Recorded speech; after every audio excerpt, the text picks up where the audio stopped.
Bom, então, agora a gente vai falar um pouquinho sobre os medicamentos, né. A gente tem, hã, alguns medicamentos, né, algumas classificações dentro, né, da própria farmácia, dentro da própria drogaria, que são os medicamentos éticos, tá, que ou também chamados de medicamentos de referência, né, que são aqueles medicamentos de marcas geralmente muito conhecidas.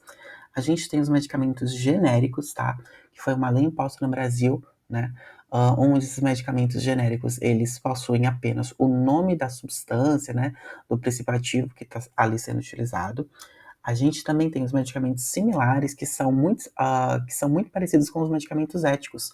Porém, os medicamentos similares, eles geralmente têm um preço inferior, né, eles têm a mesma eficiência que os medicamentos genéricos e éticos, porém, eles pertencem a algumas marcas que não são tão conhecidas no mercado. Então, para poder, obtermos uma competitividade dentro do mercado de farmácia, a gente necessita que esses medicamentos eles sejam vendidos em um preço mais baixo, tá.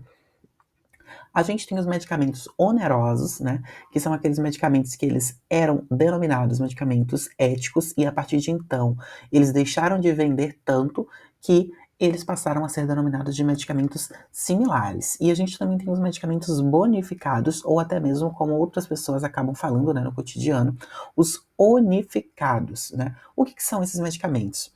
Esses medicamentos, eles são denominados, né, de similares, porém eles passaram com o decorrer do tempo a venderem uma quantidade muito maior, e aí eles superaram o medicamento ético. Então, eles deixam de ser similar e passam a ser ético. Um exemplo muito clássico desse medicamento é o Cistex, né, que é um medicamento para infecção urinária, né, que antigamente o pessoal não conhecia tanto. Né, então chegava na farmácia e necessitava de um direcionamento, né, de uma indicação para um remédio para o tratamento da infecção urinária do aparato urinário. E o que que aconteceu? O pessoal de tanto consumir esse medicamento, o pessoal já chegava na farmácia pedindo: "Ó, me dá um Cistex, me dá um Cistex". E então a venda desse fármaco passou, né, a ser vendida, né, de forma muito maior e de forma muito abrangente. Esse fármaco, medicamento, né, que a gente está falando aqui, pessoal.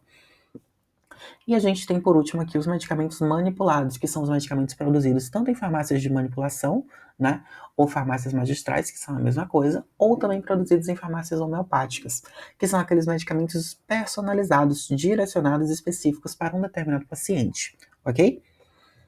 Bom, aqui agora a gente vai falar um pouco sobre as trocas, né, que a gente pode fazer dentro da farmácia.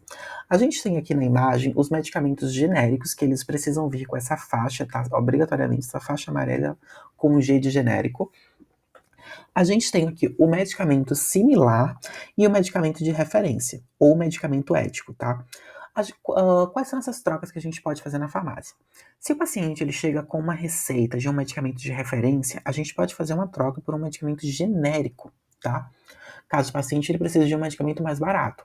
Ou a gente também pode fazer a troca desse medicamento de referência por um medicamento similar, tá? Caso ele também prefira um medicamento mais barato.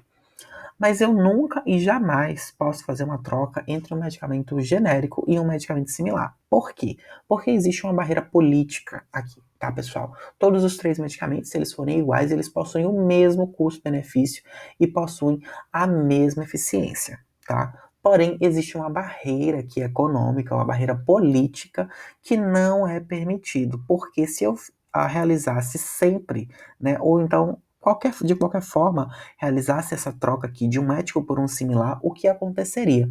Aconteceria que essa pirâmide seria invertida, onde o medicamento de referência, que é o medicamento que ele é vendido em maior escala, seria trazido para baixo, onde ele não seria vendido em maior escala, onde a maior preferência do público seria entre o medicamento genérico e o medicamento similar. E posteriormente teríamos uma disputa entre genérico e similar, ok? E não é isso que queremos, né? Não é isso que o mercado farmacêutico precisa. Então, nunca jamais trocar genérico por similar, ok? Bom, isso, pessoal, é referente para qualquer tipo de medicamento. A gente tem os medicamentos que são controlados, a gente tem os MIPs, que são os medicamentos isentos de prescrição médica, tá? Essas trocas, elas obedecem para qualquer um desses medicamentos contidos na farmácia.